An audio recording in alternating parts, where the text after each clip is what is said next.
Well, as I was contemplating which Pokemon I really wanted to include early on in these challenge runs, Alakazam wasn't exactly at the top of my list. There are so many, some of them certainly meme-worthy Pokemon, which seem promising for these sort of runs. There are many themes to consider, such as legendaries, starters, or probably the S's of the gym leaders. There are many fan favorites that everyone would love to see, but also many intriguing ones that somehow promise potential which is interesting to fully explore. After Tyranitar, it would only be fair to choose a strong special attacker next, and so there are several reasons to make Alakazam a compelling choice. Alakazam is precisely this very strong special attacker. It has good typing, which is only 2 times susceptible against Dark, Bug and Ghost types. Besides, it has resistances against fighting and psychic attacks, while at the same time dealing double damage to fighting and poison types. Regarding Alakazam's strength, 2 attributes clearly stand out.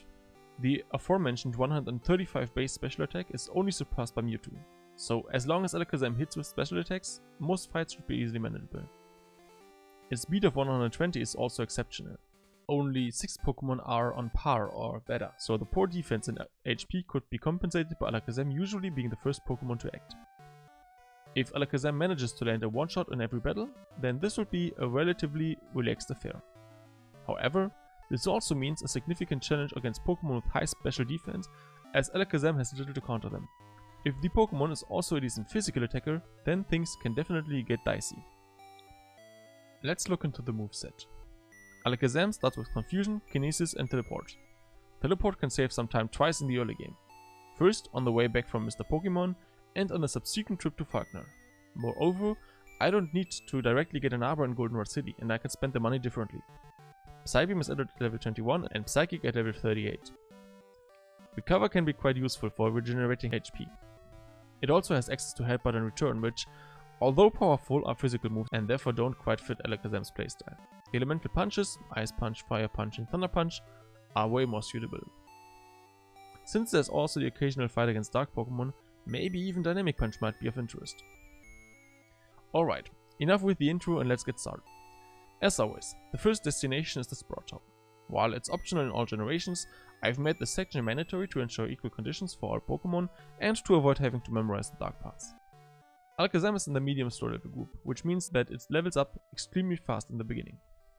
This is evident as Alakazam is already level 13 after the Sprout Tower.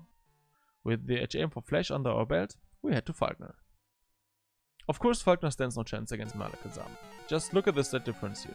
Pidgey goes down instantly to Confusion, a fate many more Pokemon will share throughout this run. Pidgeotto however just barely survives the Confusion, which genuinely surprised me. Due to Alakazam's typing, it chooses Gust over Mudslap, dealing 6 damage, which, considering Confusion will finish it off anyways, if it lands, is a questionable choice. This is where the Mudslap expert should have actually used Mudslap. With that, the Zephyr badge is easily in my pocket. I have to be honest, with a powerhouse like Alakazam, it's no big surprise. As mentioned, I anticipate a very strong time here that will stand on top of the leaderboard for a few weeks.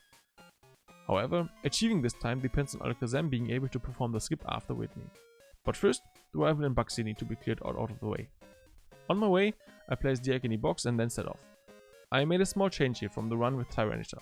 So far, even in the playthroughs I didn't record, I always caught a Bellspot before Falkner.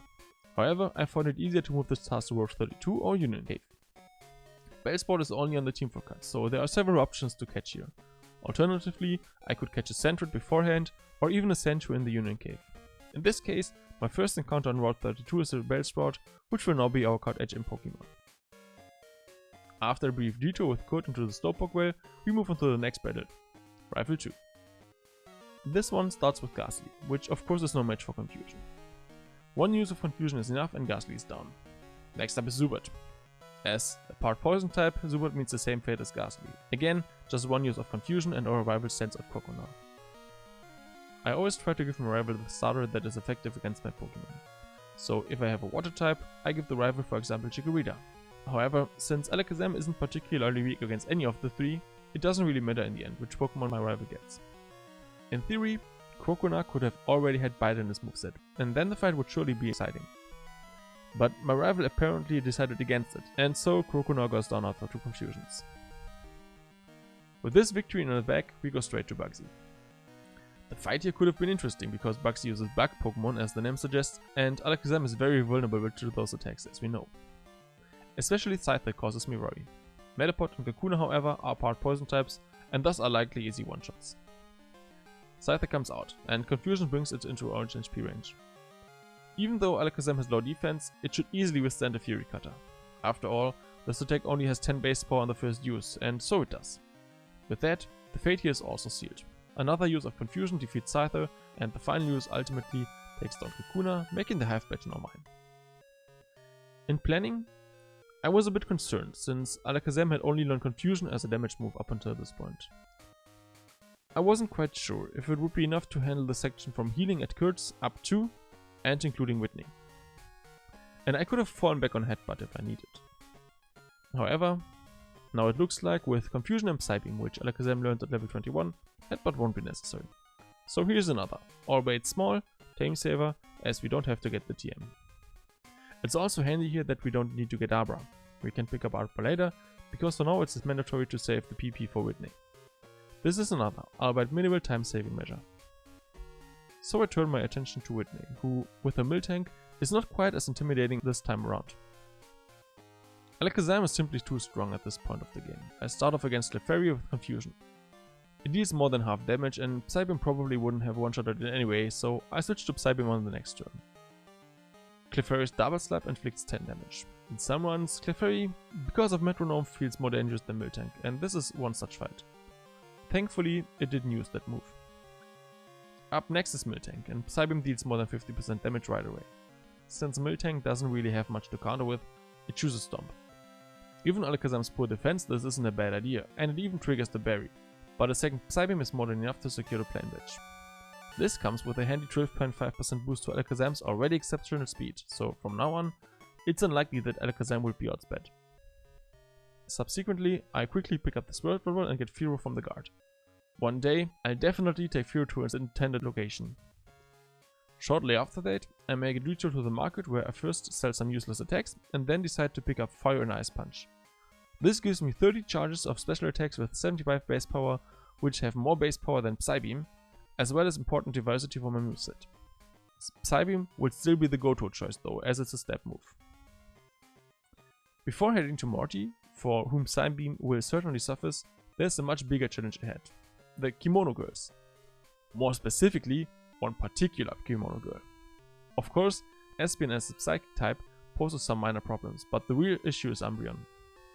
It's the exact kind of Pokemon I identified earlier as being challenging. A good special defense value, combined with the right typing, makes the battle truly exciting. A pure Psychic moveset wouldn't have helped me here, so it was absolutely necessary to have alternatives, as Umbreon completely resists Psychic moves. However, with Fire Punches the battle can be handled with quite a large buffer. In Morty's gym, I once again take on all the trainers. The second trainer is skippable, but she only costs 1 minute of extra time and provides good and more important DZ XP. Also, Alakazam learns Recover here, which I am considering for my final moveset. I no longer need Teleport, so I can learn Recover in place of Teleport. There shouldn't be any challenge until it's Chuck, and after that I have Fly, so Teleport has served its purpose for now. Now on to Morty, the fourth gym leader who uses Ghost type Pokemon. Morty is intimidating because Curse has a unique mechanic when used by Ghost Pokemon. However, this requires that the Pokemon either attack first or survives a hit, neither of which happens. Both Ghastly and Haunter are one-shots, and Gengar theoretically has quite a bit of speed, but still less than Alakazam, so the inevitable occurs. It too is a one-shot. Interestingly, the display on the right shows Haunter as the last Pokemon. I always thought that Gengar would be Morty's ace. Regardless, it has no more influence than the previous 3 Pokemons, and so this becomes a fairly trouble-free sweep for Alakazam. After Morty, as per usual routine, I head to Jasmine in the Lighthouse. Jasmine is also the reason why I bought Fire Punch instead of Thunder Punch. Fire Punch won't be relevant in Kanto, but until then is useful in more battles than Thunder Punch. So after checking on Ampharos, it's straight onto Chuck. As expected, Chuck's fighting type Pokemon pose a minimal challenge. Primeape, being a very offensive Pokemon, is no match for Alakazam. Poliwrath, on the other hand, has enough special defense to tank a hit and a Tense Hypnosis, which, however, doesn't land. The outcome is a 2-shot, but if Hypnosis had hit, it could have been dicey. Well, it didn't, and so the Storm Badge goes into my bag. Next up, it's straight to Jasmine. I had already picked Fire Punch specifically for Jasmine. As a special attacker with a special move, this shouldn't pose a problem, and indeed it doesn't. The first Magnemite goes down, and the second one follows immediately after. In the end, it's the exact same Pokemon, so the exact same thing happens. The interesting part is her ace, Steelix. However, Steelix faces the same issue as his previous version, Onix. Steelix, like Onix, fundamentally lacks special defense. It's a fortress in terms of physical defense, but has little to offer against special attacks. Still, it survives a hit, and these are the situations that are extremely dangerous because Iron Tail deals a tremendous amount of damage. Alakazam works in the opposite way of Steelix. It's an absolute monster in terms of special stats, but as fragile as a Dandelion in physical ones, just waiting to be plucked and blown away. As expected, Iron Tail does immense damage, triggering the berry, but Alakazam withstands the attack. A Hyper Potion followed by 2 more Fire Punches and the battle. So the 6th batch, along with a 12.5% boost to defense is ours, and we move on to arguably the most boring part of the game. While you can watch in the background as I swiftly dismantle the first rocket hideout, I'll share a few introductory words on the topic of held items. In the battle against Jasmine, I indeed still had a berry. You might think that I've wasted timing because I didn't use another item. Generally, during these runs I always ponder what items should be interesting in this run. However, there are very few for Alakazam. Because of its high speed, the need for any kind of berries is basically nil. Alakazam has outspeed everything up to this point and will continue to do so. So, as long as everything is a one-shot, berries aren't helpful. Then there are a few items that could have been useful, regardless of whether they've been accessible so far. Charcoal for fire attacks, Nevermill Dice for ice attacks, the Magnet for electric attacks, maybe the Quick Claw, but Alakazam always moves first anyway, a Dire Hit for more crits would be okay, and lastly Leftovers. 2 more items. One, the Twisted Spoon, which boosts psychic attacks, is not available. It would have to be brought into the game via a Kadabra from the first gen. Similarly, the second item, Bright Powder, which is transferred from the legendary birds on Mewtwo from Gen 1. So far, there's been no need or availability for this item. But before going deeper into this topic, let's turn briefly to price. Seal is easy prey for Alakazam, which now has learned Psychic, the strongest Psychic type move. Dugong survives one attack, but it can't retaliate strongly enough and it too goes down to the second attack. Piloswine on the other hand has such low special defense that is quickly taken down. Thus, our adventure in Johto is slowly coming to an end. With the 7th batch, there's a 12.5% boost to special stats, which are already quite good but benefit even more from this boost. The takeover of Radio Tower is again moderately challenging, so I'd like to further dive into the use of items. Generally, I believe that they often cost more time in a speedrun than they save. Picking up an item usually takes a bit of time, unless it's something that's already on your road, like for example Dire Hit or Pink Bow. Even if it's just a minute of in-game time, it's sometimes very challenging to make up for this time in solo challenges. This is especially the case when you're using a Pokemon with very high base stats and thus immense strength. Time savings only occur when a move does not have to be used. But since everything is usually one shot with Alakazam, even without the item, equipping the item brings no advantage. Let's say a move takes 10 seconds, maybe generously we can estimate 15, and picking up plus equipping the item takes 2 minutes of in-game time. Then the situation would have to be such that we one-shot a Pokemon with the item, which otherwise would have only suffered a 2-shot, 9 times to really save time.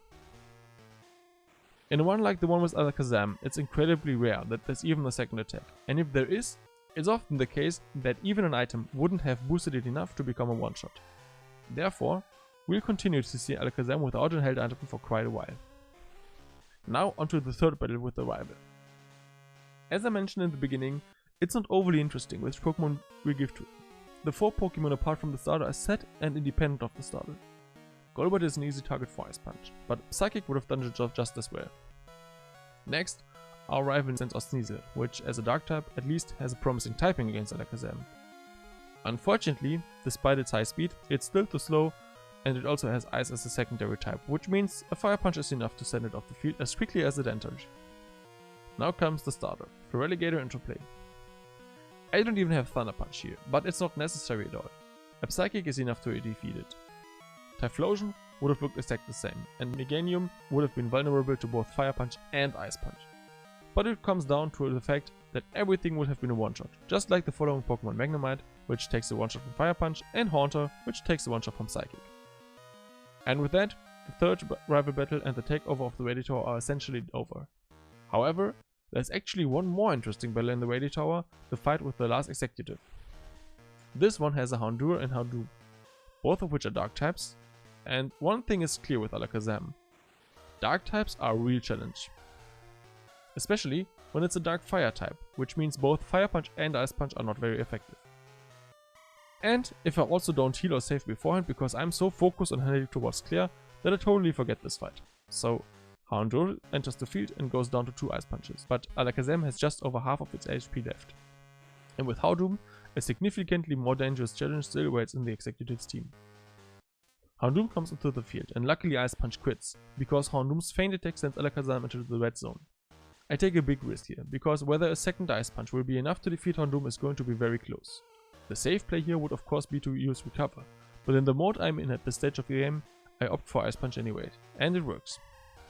That must have been really close, and a huge weight is lifted from my heart that I don't have to reset here. Lastly, Coughing comes out into play, and being part Poison type, it's of course a one-shot with Psychic. That was definitely the closest situation so far, and I narrowly avoided the first reset. From here, we go straight to Claire, and with that, the worst part of the game is already over. The trainers before Claire had posed relatively little trouble. With Ice Punch, the battles against Dragon types are also pretty easy, to be honest. Claire's Dragonairs don't worry me at all on this one. One after another, they take normal Ice Punch. And finally Kingdra comes in. I start with Psychic, and I assume that I need 2 attacks. And so it is. However, Kingdra's Dragon Breath is hardly a problem for Alakazam. Claire's Potion stands in the way of a final Psychic, delaying the victory by 1 turn. But even here, Alakazam finally emerges victorious. Now, before heading up to the league, there's another battle against the rival.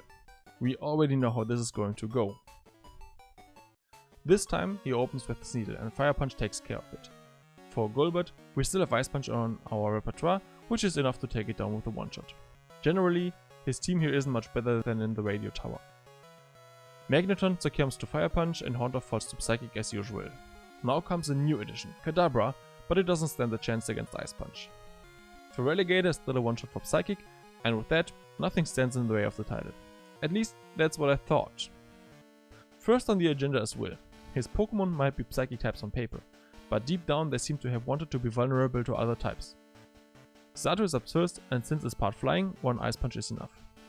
Immediately follows the second Zato, even though it's 2 levels higher, it still falls to a one-shot from Ice Punch. Against Jinx, I mash my buttons too quickly. Ice Punch quits, but Jinx survives and throws out an Ice Punch on its own. It's unimaginable what would happen if Alakazam were to be frozen here. Instead, I should have used Fire Punch to avoid the scenario, as it would have been sure one-shot. Up next is Executor, and here it takes precisely the one-shot from Fire Punch that was intended for Jinx. Against Slowbro, I'll start with an Ice Punch. As a Water Psychic type, it resists all my attacks, so the wisest choice would probably have been Psychic. Still, I was speculating on a Burn or Freeze here.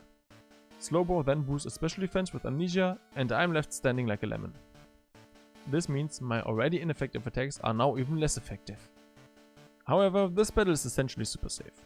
So Slowbro can't dish out enough damage, and worst case scenario, I still have Recover to secure the fight. Will is thus easily defeated. Next up is Koga, who specializes in poison Pokemon. A very unfortunate choice, it turns out, especially when the Pokemon you're fighting is Psychic type. It's particularly unfavorable when this set Pokemon you battle against can also use Fire Punch and Ice Punch and has a high special attack stat. There's not too much to say about this battle, as every Pokemon that Koga sends out is a one-shot, whether it's with Fire Punch, Psychic or Ice Punch. The only challenge here is to not waste too many PP. Of course, I could recharge the PP with elixirs, but if I can save them, I'll also save some time. In the end, it's a relatively wild mix and I use Fire Punches instead of Ice Punches whenever it's possible, as Fire Punch is no longer needed after Koga. Next up is Bruno with the Spiking type Pokemon. What this battle looks like and how it will turn out should still be fresh in our mind from the fight with Chuck. The consideration of PP also plays a role here. Since only Lance and Karen are left, I can see reappear with Psychic. For Lance's Pokemon, Ice Punch will be relevant, and Karen's Pokemon are particularly immune to Psychic, so I don't need it for the Pokemon League anymore. As expected, it's a sweep of 5 Psychics that take care of Bruno's Pokemon. And so, we move on to the nemesis of this run, Karen. By now, we know firsthand that Dark-type Pokemon pose a significant threat to Alakazam. Alakazam cannot use its strongest attack, plus, it's susceptible to Dark-type moves. The start against Umbreon is usually quite critical, and on top of that, I forget to learn Thunder Punch. Umbreon counters our Fire Punch with a feint attack, which whittles down a good third of HP. Fortunately, the following Ice Punch crits, taking down Umbreon. Up next is Murkrow, a Dark Flying type. Flying is the cue for Ice Punch, making Murkrow a one-shot. The only dangerous Pokemon left is Houndoom, as Gengar and Vileplume pose no challenge for Psychic. But it's precisely Houndoom that worries me. I start with Ice Punch, dealing about 20% damage, maybe 25. This means I would need to land 5 attacks to win, maybe only 4. The first Crunch deals nearly 90 damage and I heal with Recover, although only by about 80 HP. Pursuit does a good 50, followed by another Recover. Maybe I have a chance, I just need to occasionally squeeze in an attack between recovers. Crunch follows, pushing Alakazam back into the red zone. Another Recover and Crunch follow, but sadly the last Crunch has consequences, reducing Alakazam's special defense by 1 stage. So I make a last ditch Hail Mary attempt with Ice Punch, hoping for a freeze, as from this point the fight against Houndoom is unwinnable.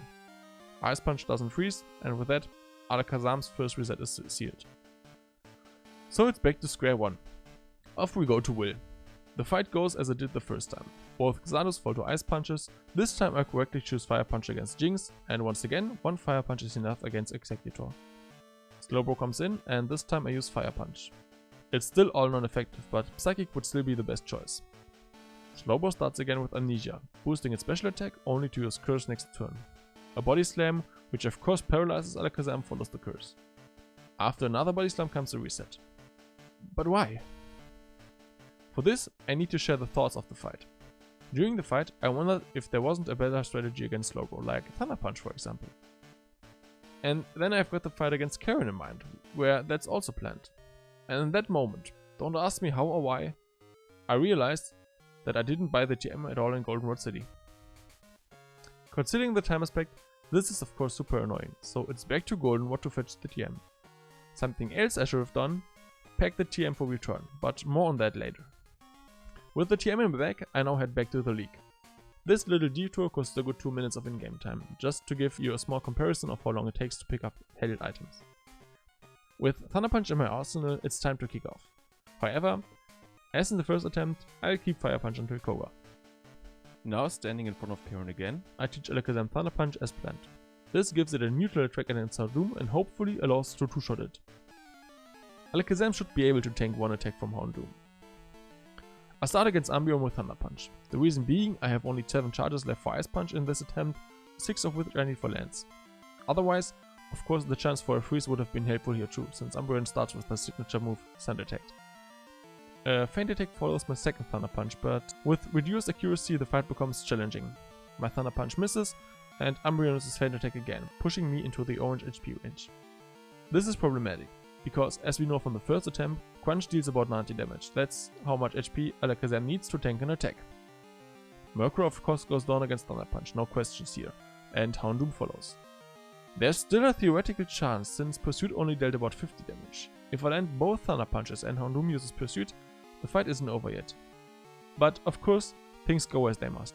Alakazam misses, Houndoom uses Crunch, and that results in a second reset at Karen and the third overall. So far, my strategy against Karen could use some improvement. Umbreon is way too tanky and it takes at least one hit too many to defeat it. If I take 2 hits, the potential for something to go wrong is far too high. Nevertheless, I decide to try again with Thunder Punch. If I can manage to defeat Umbreon in 2 hits without getting hit by Sand Attack, then I have a real chance to defeat Karen.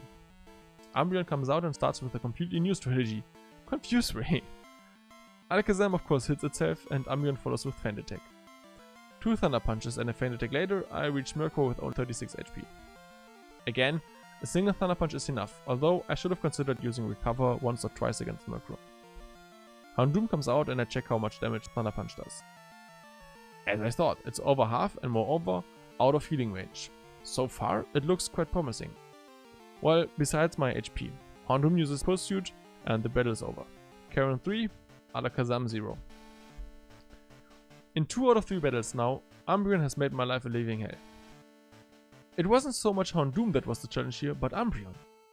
Hence, I decide to go for a completely different strategy. And now things get really wild. As I mentioned in the introduction, Alakazam can interestingly learn Dynamic Punch. Umbreon's pure dark type makes the situation very intriguing, as only fighting, bug and fairy type attacks deal 2 times damage. Out of those types, Alakazam can learn precisely one attack, the aforementioned Dynamic Punch. Given Alakazam's poor attack values, I don't believe Dynamic Punch is sufficient for a one-shot, so the strategy becomes particularly wild, but let's see what happens. I missed the first Dynamic Punch.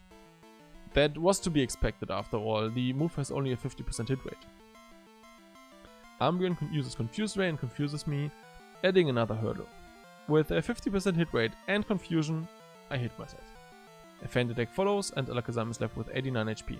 Alakazam hits itself again and Umbreon uses Scent Attack. Gosh, I really hate this Pokemon. This results in the 4th reset at Karen. But for me, that attempt didn't really count. After all, the attack has a 50% hit rate, and if I manage to land the first attack, I'm pretty sure the battle would unfold quite differently. So on to the 5th attempt, and this time it goes much better. Dynamic Punch lands and confuses Umbreon. As expected, it's not enough for a one-hit, but maybe it'll suffice for the finisher with Ice Punch. Murkrow also falls to Ice Punch, and with 145 HP and full accuracy, I face Houndoom. Now Thunder Punch would be helpful instead of Ice Punch or Recover, since I would survive one hit from Houndoom. Instead, I have to fully rely on Dynamic Punch. Another coin flip follows, and Houndoom's HP decreases and decreases and decreases until, finally, Houndoom goes down. Alakazam, the quintessential special attacker, defeats one of its biggest nemesis in Pokemon Gold with a one-hit via a physical move. You couldn't make this up. The rest of the battle, of course, proceed quite relaxed. Gengar comes and goes against Psychic, just like Vileplume. If someone had told me beforehand that I would use Dynamic Punch in a run with Alakazam, I probably would have fallen off my chair. What remains are exactly 6 Ice Punches for the 6 Pokemon invading us from lands. However, against Gyarados I start with Psychic. Due to the partial Water type, Ice Punch would only be neutral, and with neutral moves, Psychic with its 90 base power of course is better than Ice Punch's 75. Thunder Punch, which we didn't use against Karen, would have been handy here, but in the end, Gyarados only uses Rain Dance, which won't really change anything. What follows is a show of power from Alakazam. It finishes Gyarados with Ice Punch, just because it can, and so I only need to mash A. Dragonite 1 is 4 times weak to ice attacks and goes down super easily. The exact same happens to Dragonite 2 and Aerodactyl, both of which fall to Ice Punch. At this point, I suggest taking a look at the PP. Psychic has 1 charge left and Ice Punch 2, and we have 2 Pokemon to defeat. But that should be enough. Psychic hits Charizard and is not quite enough, but the penultimate Ice Punch takes care of the little bit of HP left. What remains is a single charge of Ice Punch for the last Dragonite, but that should be enough. And that is exactly how it is. Dragonite goes down against the last Ice Punch, and with 0 PP for Psychic and Ice Punch, we claim the title. With this, I embark on the super fast journey through Kanto. As a child, Kanto felt infinitely long, but in reality, Kanto only takes about 1.5 hours of in-game time. Lieutenant Surge starts with Raichu. I have since taught Alakazam Thunder Punch instead of Dynamic Punch. I accidentally used Thunder Punch, but thankfully Raichu's Thunder Wave misses. Psychic takes care of the rest. Electrode comes out and Psychic takes it down. The same applies to Magneton, the second Electrode, and Electabuzz. So we move straight onto Misty. Misty leads with Golduck. Thunder Punch should get the job done quickly here, and so it does. Next up is Starmie, but this too goes down against a single Thunder Punch. Quagsire, as a part ground type, can't be attacked with Thunder Punch, so Psychic has to do the job. But due to Alakazam's high special attack and Quagsire's low special defense, that's no problem. Finally, Lapras comes out and just survives the Thunder Punch, but since Lapras only makes it rain, Lapras is quickly taken care of and Misty is down. Next up is Sabrina. Sabrina was another gym where I wasn't sure what would happen. Both Psychic and, of course, especially Dark-type Pokemon have been a real challenge for Alakazam so far. Against Espeon, I used Thunder Punch, which deals about 80% damage. And of course, Espeon uses Sand Attack. Thunder Punch misses, and Espeon Psychic hits for 44 damage. Everything's still in the green zone. Thunder Punch misses again, Psychic hits again, but this time for less damage. Finally, Thunder Punch lands and Espeon goes down.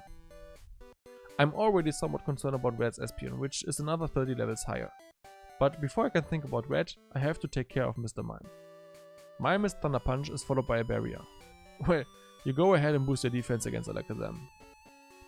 Thunder Punch hits and Mr. Mime uses Reflect, another defense boost. Oh well. The third Thunder Punch finally hits, and with the 109 HP, it's onto Alakazam. Against Alakazam, I use Ice Punch again. Now that I'm editing this, I don't understand why I didn't use Ice Punch right away. The chance to freeze is way more valuable than to paralyze since I'm already faster. The enemy Alakazam uses Psychic and brings me down to orange HP. Sabrina anticipates my Ice Punch with a Hyper Potion, while my following Ice Punch misses.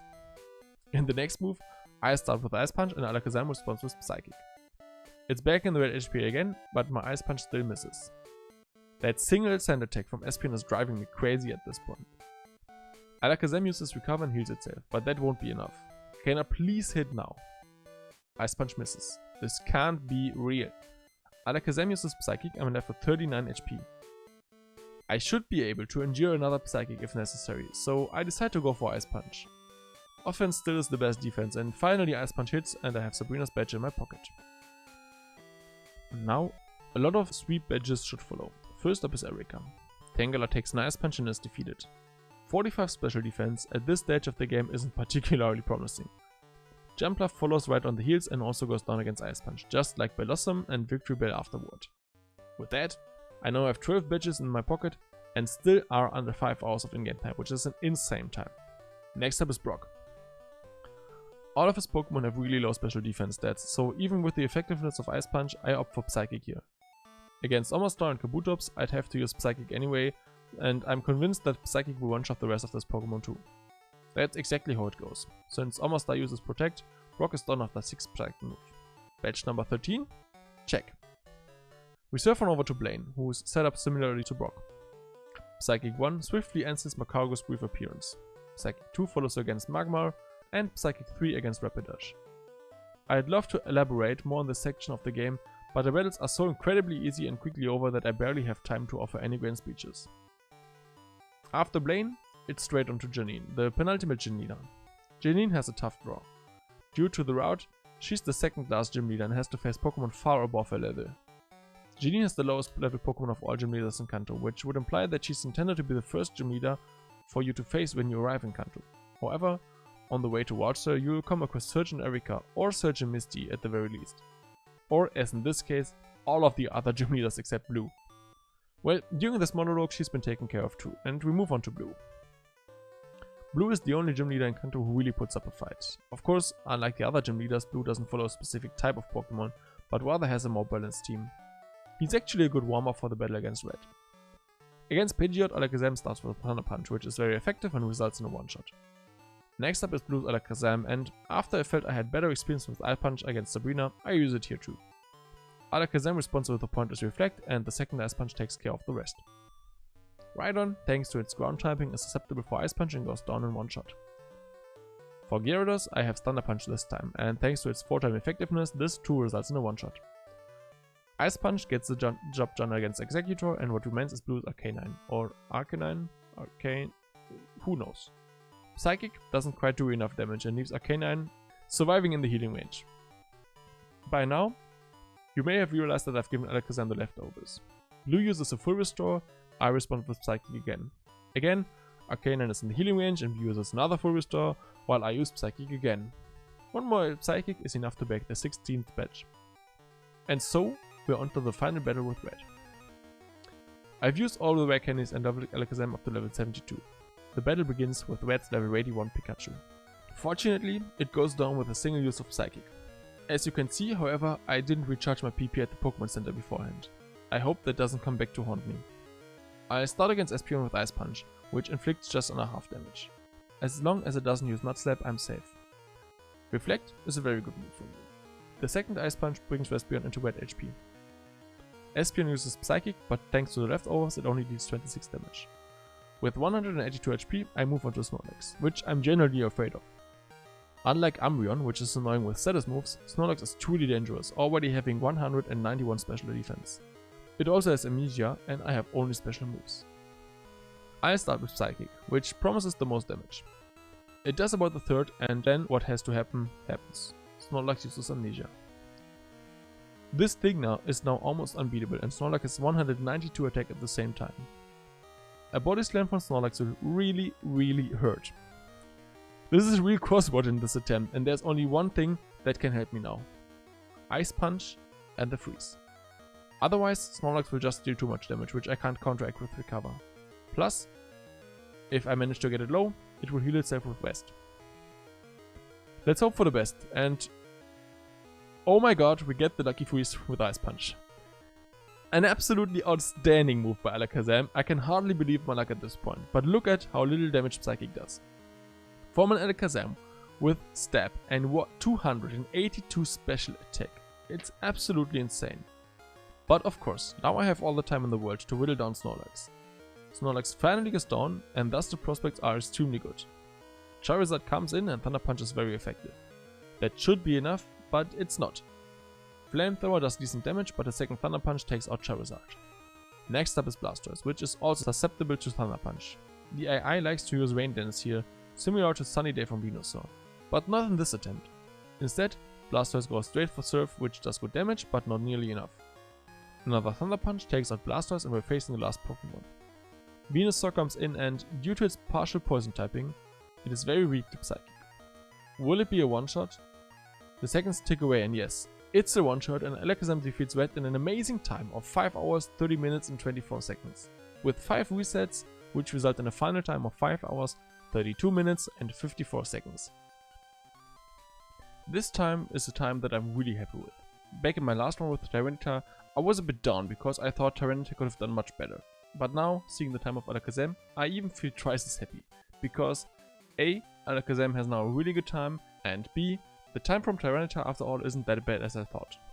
This concludes the Alakazam one. If you enjoyed the video, feel free to leave a like and subscribe. Until next time, bye!